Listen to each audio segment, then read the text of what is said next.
ಭಾಳ ಖಂಡನೀಯ. ಯಾಕಪ್ಪ ಅಂದರೆ ಇವತ್ತು ಕಾನೂನನ್ನು ಯಾರು ಗೌರವಿಸ್ತಾರೆ, ಆ ವಕೀಲರ ಮೇಲೆ ಲಾಠಿ ಚಾರ್ಜ್ ಮಾಡಿದ್ದಾರೆ, ಮಹಿಳಾ ವಕೀಲರ ಮೇಲೆ ಲಾಠಿ ಚಾರ್ಜ್ ಮಾಡಿದ್ದಾರೆ, ಹಳ್ಳಿಯಲ್ಲಿ ಕೂಲಿ ಕಾರ್ಮಿಕ ಕೆಲಸ ಮಾಡ್ತಕ್ಕಂಥವ್ರ ಮೇಲೆ ಇವತ್ತು ಲಾಠಿ ಚಾರ್ಜ್ ಮಾಡಿ ಇವತ್ತು ಅವರಿಗೆ ಬಹಳ ತೊಂದರೆಯನ್ನು ಕೊಡ್ತಕ್ಕಂಥ ಕೆಲಸ ಇವತ್ತು ಈ ಘಟನೆಯನ್ನು ಕೂಡ ನಾನು ಎಂದೂ ಕೂಡ ಮರೆಯೋಕ್ಕಾಗೋದಿಲ್ಲಪ್ಪ. ನಾವು ಕೂಡ ಅನೇಕ ಹೋರಾಟವನ್ನು ನೋಡಿದ್ದೇನೆ, ಹೋರಾಟವನ್ನು ಮಾಡಿದ್ದೇವೆ.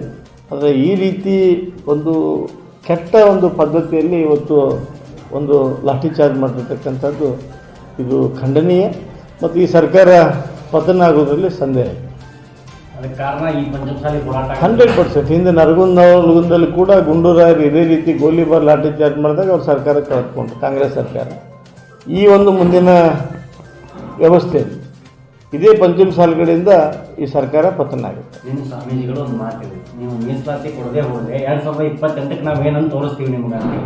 ಅಲ್ಲ, ಕಾನೂನಾತ್ಮಕವಾಗಿ ನಮ್ಮ ಜಗದ್ಗುರುಗಳು ಭಾಳ ವಿಶೇಷವಾಗಿ ಎಲ್ಲವೂ ಕೂಡ ಬಲ್ಲವರಿದ್ದಾರೆ ಮತ್ತು ಅನೇಕ ವರ್ಷಗಳಿಂದ ಕೂಡ ಹೋರಾಟವನ್ನು ಮಾಡ್ತಾರೆ. ನಮ್ಮ ಮೂರು ಪೀಠಗಳು ಕೂಡ ಒಂದೇ ಗುರಿ ಇದೆ, ನಮ್ಮ ಮುಂದಿನ ಭವಿಷ್ಯದ ಮಕ್ಕಳಿಗೆ ಮೀಸಲಾತಿ ಸಿಗಬೇಕು ಅಂತ. ಅದು ಕಾನೂನಾತ್ಮಕವಾಗಿ ಶಾಂತಿ ರೀತಿಯಿಂದ ನಮ್ಮ ಸಂಘಟನೆ ಮೂಲಕ ಮನವಿ ಕೊಡ್ತಕ್ಕಂಥದ್ದು ನಾವು ಮಾಡ್ತಾಯಿದ್ವಿ. ಕಾನೂನಾತ್ಮಕವಾಗೇ ಮಾಡಲಿ ನಮಗೆ.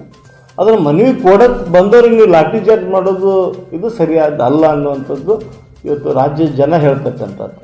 ಇವತ್ತು ನಮ್ಮ ಸಮಾಜದ ವತಿಯಿಂದ ನಾವು ಇದನ್ನು ಖಂಡಿಸ್ತೇವೆ ಮತ್ತು ಮುಂದಿನ ದಿನಮಾನದಲ್ಲಿ ಈ ಸರ್ಕಾರಕ್ಕೆ ಒಂದು ಯಾವ ರೀತಿ ಇದಕ್ಕೆ ನಾವು ವ್ಯವಸ್ಥೆ ಮಾಡಬೇಕು ಅದು ಮಾಡ್ತೇವೆ. ಒಂದು ಹೋರಾಟ ಸರ್ ಇಲ್ಲಿಗೆ ನಿಲ್ಲುತ್ತಾ ಅಥವಾ ಮತ್ತೆ ಮುಂದುವರಿಯುತ್ತಾ ಹೋರಾಟ? ನಮ್ಮ 3 ಮಂದಿ ಜಗದ್ಗುರು ಮತ್ತು ವಿಶೇಷವಾಗಿ ನಿನ್ನೆ ಹೋರಾಟದ ನೇತೃತ್ವವನ್ನು ವಹಿಸಿರ್ತಾರೆ ಜಯ ಮೃತ್ಯುಂಜಯ ಸ್ವಾಮಿಗಳು, ಯತ್ನಾಳ್ ಅವರು ಏನು ತೀರ್ಮಾನವನ್ನು ತೆಗೆದುಕೊಳ್ತಾರೆ ಆ ತೀರ್ಮಾನದಲ್ಲಿ ನಮ್ಮ ಸಮಾಜ ಇರ್ತೇವೆ.